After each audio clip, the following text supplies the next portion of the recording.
Homeless students in New York City fared better on state assessment tests than students in Buffalo, Rochester, and Syracuse who had never been homeless. Meanwhile, more than 16% of students in the Buffalo public schools who took the state tests 2 years ago were either homeless or had been homeless at one time. In either case, those students were about half as likely to meet state math and reading standards compared to their classmates who have always had their own place to call home. Those are some of the findings from a new report that provides a glimpse of homelessness among students across New York State, the toll it can take on their education, and the fact that strong school support, which can vary from district to district, can make a difference. We need to act with urgency to ensure that schools better serve these vulnerable students and provide them with the supports they need to succeed academically, said Ian Rosenblum, Executive Director of the Education Trust New York. The not-for-profit, which advocates for students of color and low income, was part of a statewide coalition that released the report Monday to raise awareness of the issue.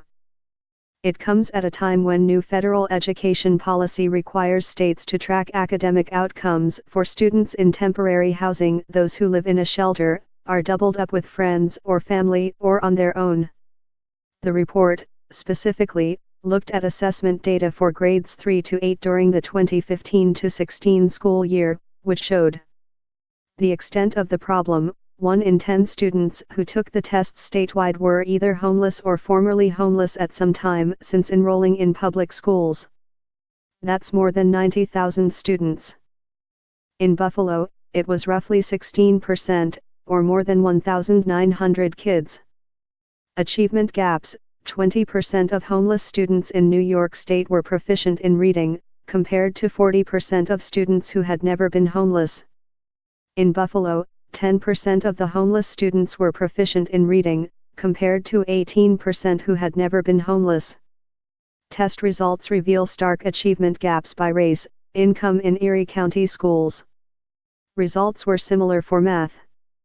Lingering effects of homelessness: there was little difference in reading and math proficiency when comparing homeless students and students who were formerly homeless. Students who have previously experienced homelessness continue to suffer academically even after they are permanently housed, the report states. The emphasis on formerly homeless students is also significant because many students will cycle between temporary and permanent housing at different points in their academic experience. In Buffalo, 10% of homeless students were proficient in reading, compared to 9% of formerly homeless students. In math, proficiency was only slightly higher among those students who were formerly homeless. Wide variations in how schools are serving the homeless.